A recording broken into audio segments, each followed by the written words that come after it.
Hey,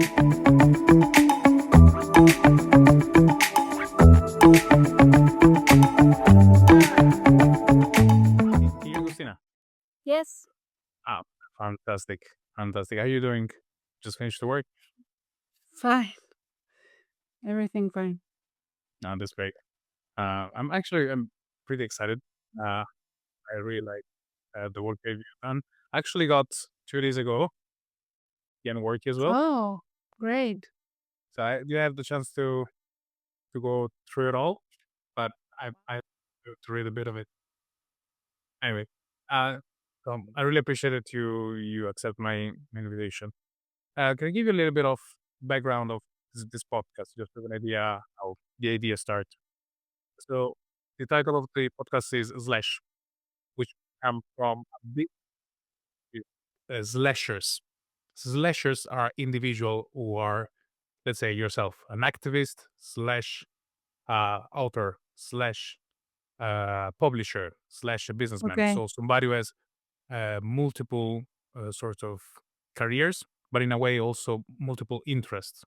And as myself, I have multiple interests. This podcast won't just focus on literature. Tomorrow I might talk about, I don't know, capitalism or politics and other themes that are important to me. Um, so anyway, this is sort of a summary of where the idea come from.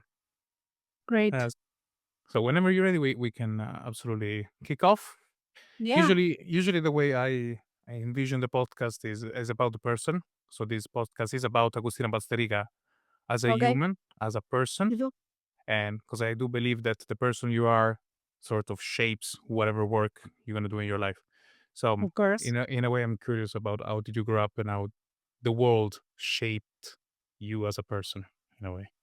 So Great. if you would like to present yourself and a little bit describe your upbringing in a way.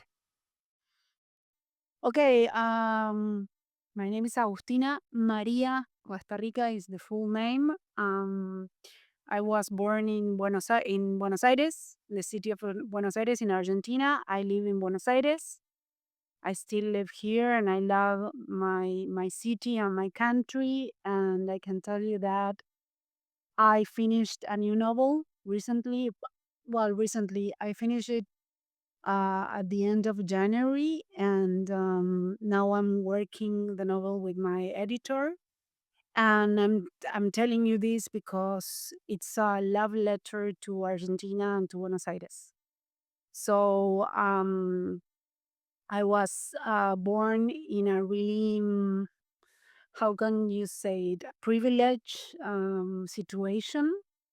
I was born in a mansion with butler, but gladly, my grandparent and my grandmother, and also my father, they ran out of money, so I had to work. I finished school and I had to work, and I'm telling this because of that situation, I was all my privilege bubble explode, and I think it's really positive.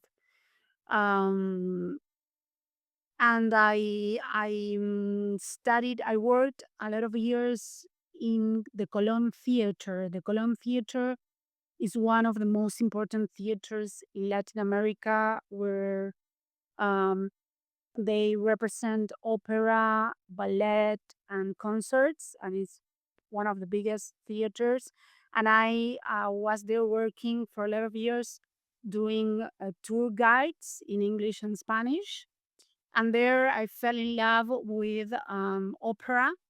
So there was a little time in my life that I wanted to be an opera singer, and I'm really bad at it. But that was really important because I got in the music school, I guess you can call it. And there I met a guy that lent me the books of Liliana Diaz Mindurri, that she is my teacher and my friend since I was 19 years old, and now I'm 52. So thanks to that I don't know, deviation or whatever in my path, I could meet Liliana, and I start taking her workshops, her writing workshops, because here in Argentina, especially in Buenos Aires, there are a lot of writing workshops. Buenos Aires is the first country with the most number of bookstores in a city. We have a lot of bookstores, a lot of public libraries. There are a lot of events. So it is amazing to be a writer and to live in Buenos Aires because you have so much um, life and I don't know, possibility of learning and reading. We read a lot of translated work. There are a lot of independent indie publishing houses. So it's amazing. So I start with workshops with Liliana. I start writing poetry, and then I pass from poetry to short stories to short stories to novel. And that is more or less yeah, Yeah, the, bringing. You said a yeah. couple of very interesting And things. I'm sorry, and I Yeah, studied art history in the University of Buenos Aires because here in Argentina we still have public and free education.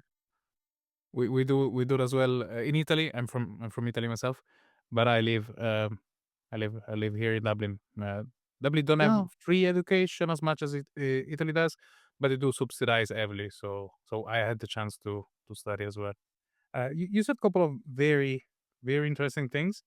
The thing the thing that struck me as very peculiar that you said is that you lived that shift from sort of a privileged background yeah. to poverty, and you said it was I don't you know said if poverty. no, not Mm, poverty, but like working class, and you said yeah.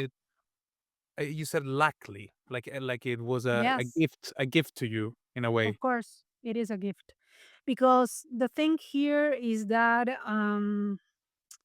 I think, I don't know because I didn't live it, but I do think that if I continue living in that privileged life with the mansion and the butler or whatever, I will be a really stupid girl. Like you will be detached sort of from reality in a way. Detached and also really snob, and also really focus on the material and on the in on what and on the Spoiled. outside part, of the Yeah, people yeah. and The not the inside. the ecstatic Sorry, and sort the of the static and all of that, and that is the worst. Like I think it's the a really little life. You're living your life in a really small way. a small bubble where you only care about the Yeah, aesthetic yeah, and material you're cosmetic. Mhm. yeah, no, you're surrounded by people that are always talking about you or talking about how you dress or you not dress or the words you say or say because I went to a really snob school. How you say snob? I mean, It's not big, yeah. yeah, snob. And if you said certain words, uh, you were considered, I don't know, like low class. So you should For speak example, like it's difficult to say it in English, but uh, I was saying in if you Spanish. can't, yes, say in Spanish, I might If you understand. said rojo Mhm. instead, rojo is low class and colorado it's up class. Okay. Rojo is the color red, Yeah. but the right way to say it is rojo. Bravo, But yes. these people that I grew up with, they said colorado. They didn't say rojo. Okay, They to had these describe certain words that were like the code for people to understand that you were in a upper class, you know? Okay. Okay. So there I was don't know sort if of in Italian you have the same thing. we might. I'm trying to think of something, but really doesn't come up. But what I'm thinking now that you said about this sort of language that you say privileged, spoiled people might use, Yeah. I do see a connection with something inside of Tender is the Flesh. So the Yeah. use of a different language to describe the world inside of here, and I see also a connection. I've read 1984 from George Orwell. Mm-hmm. And in 1984, there is the whole section where they explain the use of they call it neo language. Mm-hmm. So there is a language in a way to detach yourself from the reality you're living in, Yeah. to make it Yeah. confusing, to make it detached. And I True. think in this book you do something similar. So maybe this experience has influenced you in using I this mean, language. of course, my experience, but also, although I read 1984 when I was a teenager, and I didn't read it again when I was writing Dinner is a Flesh. So maybe that was in my subconscious, because I do believe that when we write, we are rewriting everything that we read in the past and everything. So, but I mean, you can see it in life. You don't have to be upper class to see it. I mean, you can see it in the words that the government uses, or the official words they use. Um, for example, here in Argentina, 20 years ago, more or less, instead of talking about femicides, you know what femicides are? Yeah. They talk In about, Italian, it's actually a big topic now in Italy. It's femminicidio, okay, yeah, the killing of a woman because it's a woman.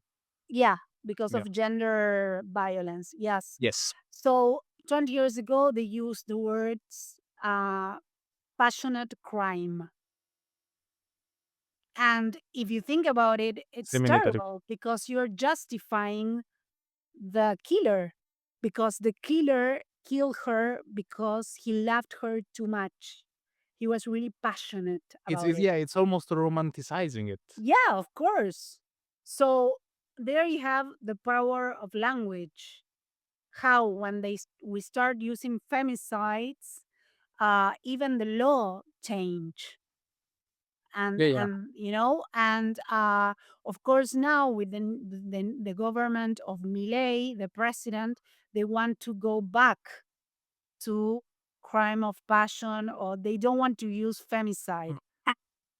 Because of course it's these governments that we have them all around the world now, that they're almost, I how can you say it in English, from the right, ultra right, Far right. almost.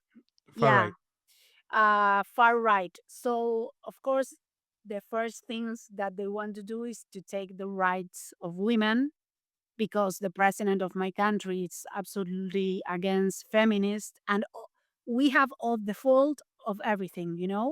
um so yeah, it's really, so there you have an example of how language operates. Another example, it's for example, he in the Spanish language that we share with a lot of countries, not only Argentina but Spain. Well, Chile, Uruguay, and Yeah, almost oh, all Latin Hispanohablan, America. yes. Yeah. So we have like more than 200 synonyms, no, synonymous, how you say it, As synonyms. I think it's synonyms, thank you, yeah, uh for the word whore, puta, all negative. 200 And you said?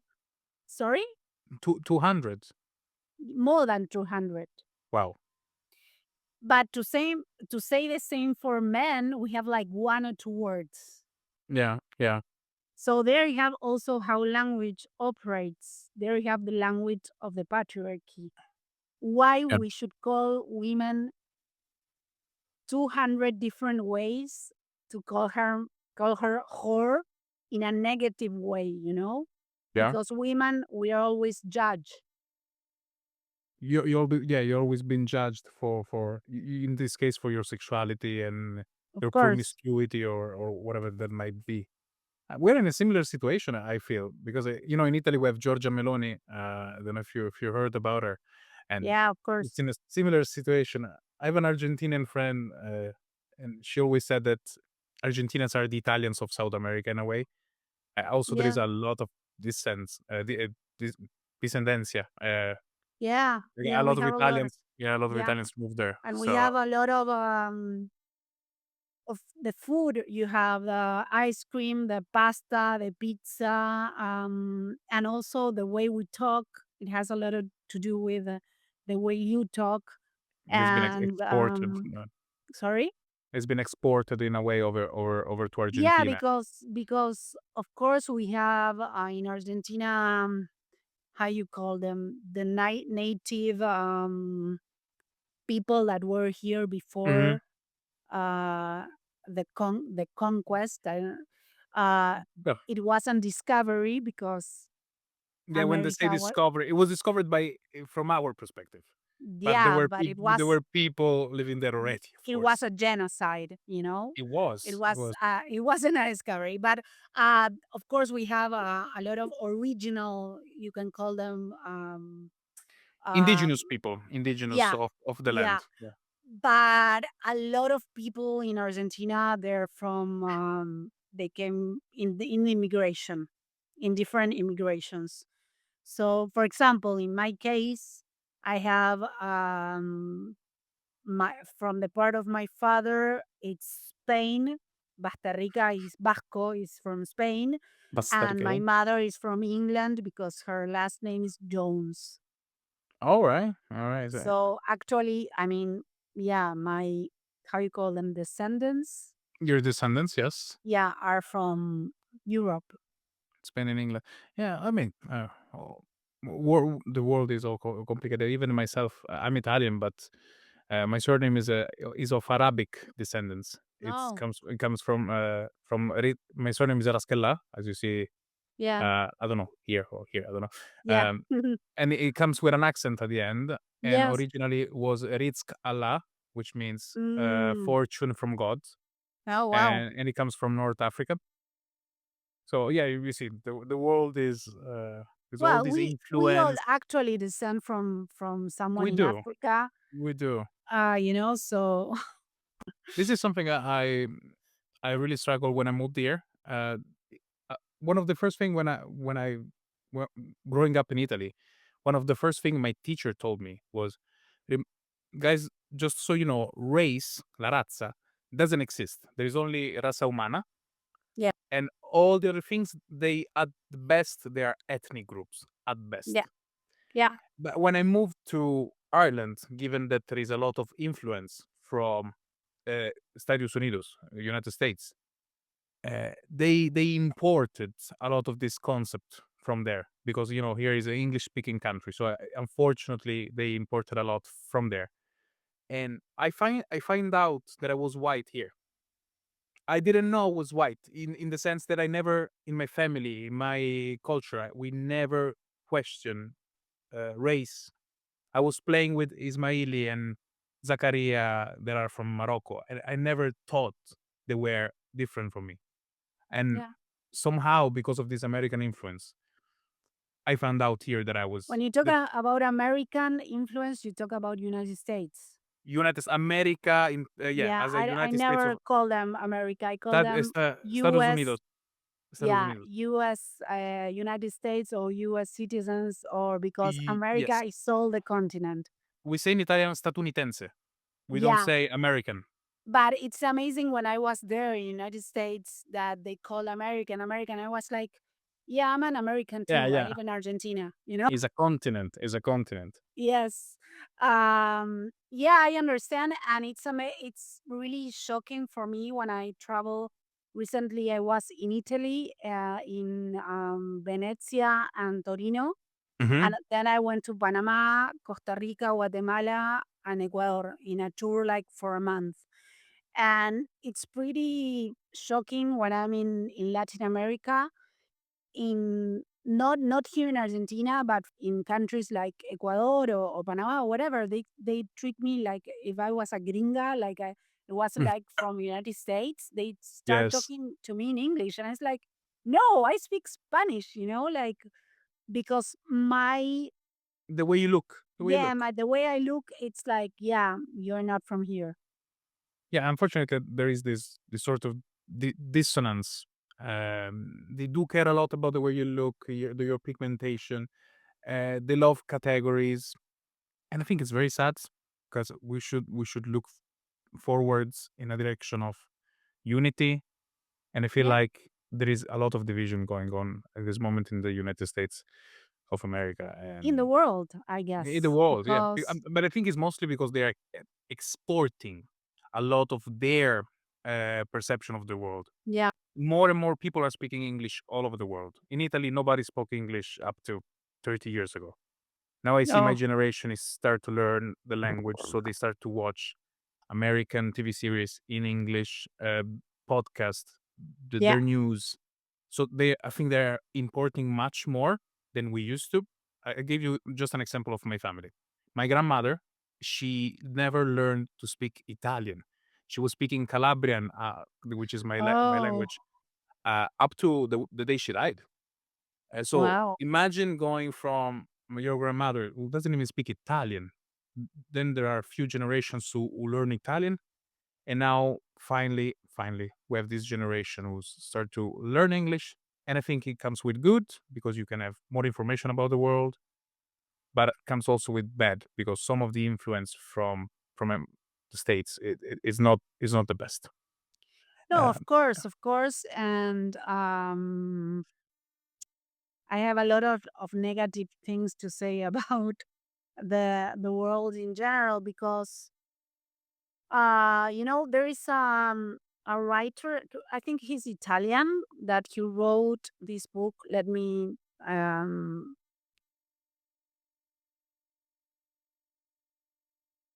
there is this book that it's called it's from Giuliano da Empoli. Yeah, he's yeah, Italian. okay. Yeah, I'm assuming. Yeah, Yeah, and he talks about, in Spanish, the title is La Hora de los Depredadores. In English, I guess, The Hour of the Predators.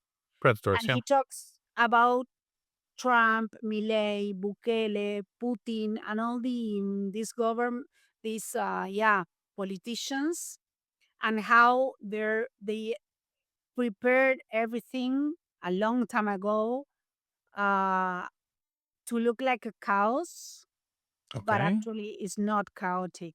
It's It's prepared, planned. yeah, for the people to hate each other basically, because when you divide, you can conquer. You can conquer. Yeah, is a we say in Italian a lotta tra poveri. Is a fight between the poor. Of Uh, course. And yeah, also, when you implant fear, ignorance, and hate, those three things are fundamental to conquer mentally a group of people. So 100%. that is something that I work on the novel, on both Yeah, novel actually. sure. So I want to go back a little bit to the fact that you had a chance to start, let's say, to work and have more contact with the real world. What what kind of influence do you think that experience of working and becoming sort of part of the working class, what made you see more about the world around you and that you then put it in here and in the Unworthy as well? Well, first, something really basic, but for me it wasn't basic at that time, is that we are all connected, w- and every life, every being, if you're a human or an animal or nature, are sacred, are valued, are important, and it doesn't matter what you do in your life. You could be an exceptional person, because in the upper class, we can call it, or whatever, or in the group of people that where I grew, and you were valued by your last name, and of course, if you had money or not, and if you have like this, like if your family was traditional, you know, Yeah, yeah, yeah. for a If you lot of follow the generations, your family was like in the upper class. I don't know. Mhm. So they teach you that people that were like worked like I don't know, cleaning houses, they were not to consider. Yeah, like the sort of the a class system, similar Yeah, to yeah, what we see maybe if we think yes, about the caste, we think yeah, about and India maybe. there are Yeah. still people that think like that, of course, Yeah, but I do not think like that. I do think that every person has value, and also it make me less judgy with people, and also it make me like follow what I wanted, like it took a lot of time for me to figure it out that I had to study art. Of course, literature was always there, but my path was not a straight path, you know? a straight line. Yeah, Yeah, for some time I worked as a secretary for some time, for 22 years, I worked as a secretary in a law firm to pay my rent. And if you look at that moment in my life, you think, well, this girl is a loser because she's working as a secretary. She doesn't have her own home. She's renting, and she's like lost in life. But actually, I wasn't. I was like doing my path in little steps, and being really focusing on my objective. absolutely. I think that's what a lot of people miss the point. It's part of a journey. Like Of course. it was part of your personal journey to be a secretary. Yeah. I was a barista for 6 years. I Wow. worked in coffee. I was a barista. I was while I was studying full time. I was doing my bachelor degree and my Yeah. master. I moved to Ireland when I was 19. Uh, so in a different country, different language, different everything. But I was working that job, and I had a long term vision, of myself working in the job I'm doing now. I work in the Dublin City Council at the moment, and I Wow. work with local communities. Actually, right before this podcast, I was in a language exchange that we Ah, organized, and I was speaking Spanish. I was trying to learn Spanish. Uh, wow. yeah, it was something we organized, and it's beautiful. With I'm doing the job I dream of with the local communities, but it was all part of a journey, and I think that is missed. Something I really believe is instead of having the military, when you have to do the 1 year in the military, Here in uh, Argentina, we don't have to do it. you don't have it, but in I many mean, we countries they had do. it. We had Hmm. it in the past, but there was a really big case of a guy that was killed because he was gay, Oh, okay. and they They shut it cancel down. it. They So we okay have military, but you have to be willing to to go. study there. Yeah, it's the same in Italy. It used to be that you had to. I think instead of that one, they're supposed to put a year in which you work in retail or you do a kind of job where you are in contact with people. I Yeah. think a lot of people will be more gentle with each other. Yeah. They will be more sort of human in a way. They will understand Yes. that beside the counter in Starbucks or cleaning the toilets or whatever, there are humans with real emotions who need to be treated with respect. I think that will actually help quite a lot. It's an experience that I think everybody sort of have to go through. Unless you live in a bubble, as you said, if you always lived in your upper class life, you would have never changed your views on life. So No. I think that would have been useful. So I'm one sorry. thing. I'm Yep. telling you this Go ahead. because also it's important to understand this.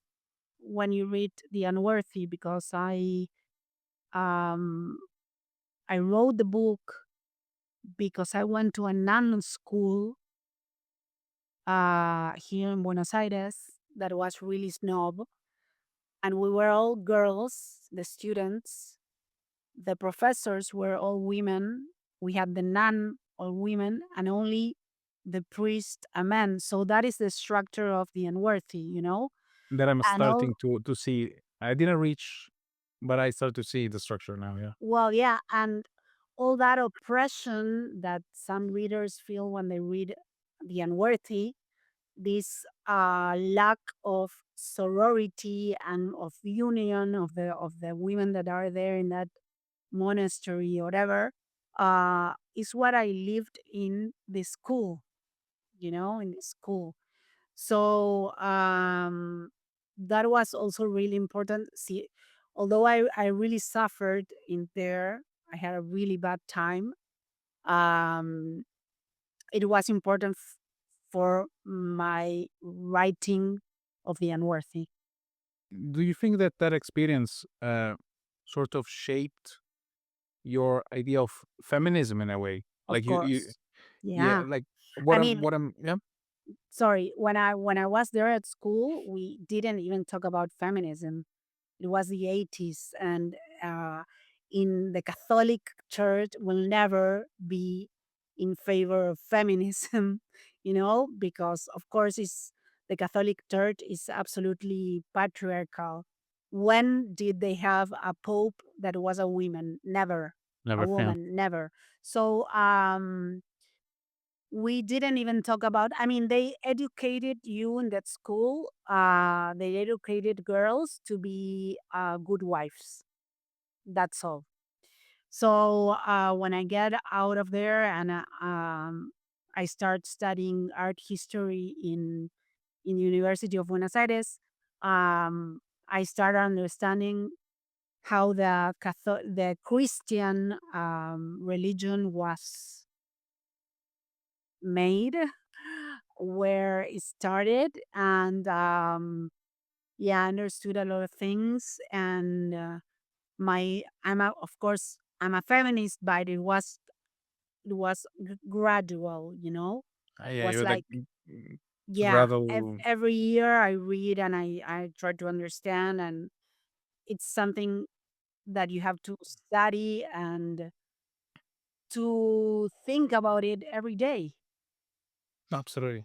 I start to read it. I'm nowhere near to finish yet, but because I just got a couple of days ago. And but what I'm seeing now, what I sort of a little bit of my understanding is that the women inside of these monastery don't like don't get don't get the system they're in. They sort of they don't realize how terrible the system is. And I think in a way you're telling us you are the women inside of the patriarchy, and you don't realize it that it's terrible for you. You're turning yourself against your sisters. Yeah. You're turning against each other, and Mhm. just to go upper in this sort of ladder Yeah. of because there's a sort of levels I see Yeah. uh, in this sorority. Hmm. So instead of working with each other, you're working towards this goal that it's set by the priest, which is the sort of the king, and Yeah. then in this monastery. So I was reading correctly. Let's say the structure of Yeah, the yeah, unworthy. and it's a reflection of our reality. You have a lot of women that are really misogynist, and they are working for the patriarchy. Yeah, Um, and you have a lot of women like myself that we um, try to reflect and to talk and to write about the injustice of patriarchy, not only for women, but also for men. Because what patriarchy tells you is that you have to be this alpha man and to be really violent, and you don't have to connect with your feelings or whatever. So it's not only for women, it's also for men. Kind of. Um, but you have a lot of resistance because when women start gaining a little bit more visibility or power or what you wanted to call it, you always have a lot of people that will be against that because they will lose their privilege or because whatever, um so in my opinion, although it's really really tiring sometimes, because I mean, you think the logical thing is to live in a world that women are not killed every single day because of gender violence. In Latin America, 17 women are killed every day. That means that every day we have 17 new femicides, men being femicides. And although it's something that you talk about it, and it's, of course, we don't want that. We don't want women to walk down the street and they have the possibility of being raped. But that happens every day. So every day there is a man that is raping a woman or a girl, you Yeah. know? Uh, but you have people that are discussing that. You Yeah, have like people, challenging that, saying yeah, that it's not real, sort of thing. it's not real, or what Mhm. she was doing late at night, Oh, or that well, that maybe is she deserves it. that pissed me off so much when people are saying, "Yeah, but what she was dressing, it doesn't matter. It I, doesn't even matter." I Like, always turn it around. Think about this: a man walking down the street, being raped by a group of women mhm, and being killed. yeah, And at the next day, the newspaper with a title saying, "But this man had his pants too short." So it's ridiculous when you turn it it around. sounds ridiculous. Yes, yes. It sounds ridiculous, but that happens every single day. There was a femicide this year here in Argentina. A 14-year-old girl called Agostina. No, no Agustina, Ah, Agostina, sorry, sorry. because we have the other name. Agostina and It's Agustina, yeah, an Agostina and Agustina. Agostina, she was 14 years old and a she bit. was raped and she was killed and she was dismembered and thrown in the trash by a man that was 35 years old. And police did everything wrong because the mother went to tell that her daughter was missing. And look, the police said, "Come tomorrow," because they were watching a football match. Yes. And even though people were judging a 14-year girl because she had, I don't know, a video on TikTok dancing, I don't know what. It I does mean, like you it's cannot believe crazy. it. It's It's crazy. crazy, The but you the have, you I mean, and instead on putting the focus on the rapist perpetrator. Yeah. and femicide, they put the focus on the victim. It's always like that. Yeah, it reminds me. I know there's the gravity is on another level, but it reminds me as the concept, and that show you how ridiculous it is. I was somebody stole my wallet and everything at the gym, and when I went to the police station to denounce the fact that my wallet was my sorry my wallet was stolen, and the policeman asked me, "But did you lock your locker or whatever?" Like it's sort of like it turned like I Yeah, was in the yeah, wrong. Like you yeah, should have locked your. No, I should have trust that humans should be behave correctly and they yeah, don't do criminal activities. That's how society should work. I shouldn't over protect myself. yeah. People shouldn't do criminal activities such Well, as the but one they you do. described. And what I always say in conferences and You should now defend in yourself. You should be interviews prepared. is that it's time for men to start getting involved in the change. When I 100%. say this is it's time for men to break the pact with other men. There is a case here in Argentina of a man that raped and abused a little girl, and he Yeah. was condemned and he's in prison. But all his friends were complicit because they knew. That's they're supposed to be in jail as well. Well, but I'm telling you the extreme cases, but you have the day the daily cases, like if a friend shared a photo of a naked woman, or a photo of the girlfriend, or a photo of a girl that he was the other night or whatever, or a misogynist joke, or if a friend tells you all my girlfriends are crazy, or there are all days, all Yeah. every day there are this pact where men talk of women like if they were objects. Yeah. And the point is that generally they never break that pact. Because So, they are scared of their of course, because opinion and stuff men like that. are not scared of being raped as women are and being killed. They're scared of other men judging them. Yeah, yeah, yeah. No, I totally agree. So when I think about my friend circle, I have none of these friends because I sort of cut them off. Like if somebody's acting like this, so sometimes when people say, "Oh, you should um, be more active and stalk your friends," I have no friends like this because I think more men supposed to be like this. If you have a person in your life that treats other humans, no matter if they're women or anything else, as object and dehumanizes them, he can also be a Yeah, racist friend.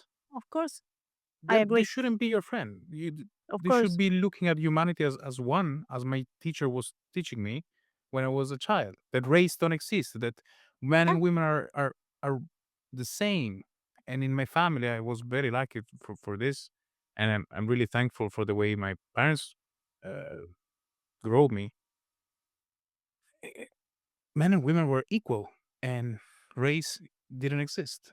And I think that Yeah. helped me sort of create a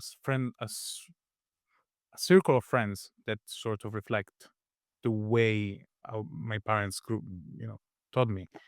But That is great, also but it's not like the the general exactly. Most cases. people, most people aren't. Yeah, Yeah, because I mean, when we say all men, that is not correct, of course, but we say all men because there is not, I don't know, a country or an island or a territory where you have all the femicides. They're among us. They're working, they have friends, they have wives, they have whatever, they're functional. And one day they commit a crime. And this happens every fucking day, you know? yeah, and we should be active. And I think the way you are active and the way you describe it, it's very strong. Um, when I came in contact with your book through a colleague of mine. Hmm. She suggested a book to me, and I read it. I'm talking about Tinder is the Flesh in this case. It was very strong. It doesn't matter if it's some people say I like it, I don't like it, but it cannot make you um I don't know how to say it in English. Indifference. Indifferent. Exactly. Hmm. You must in a way have something to say about this book and something to say about the position that the book gives you because it's so cruel, because it's so shocking in a way. And of course, it's not for everybody. I have a book club, and I try to say to read this book. They were like, I don't know, because it's not for everybody. Of course, it's Of very course. it's very strong in certain scene. For me, the puppy scene was the Yeah. worst. Like I couldn't. It was Yeah. unbelievably, and that's something I question myself about. Why I'm more uh, I'm suffering Affected. more Yeah. affected in this book. And this is something most of the people that read this book that are in my circle told me the puppy scene was the worst for them, Yeah.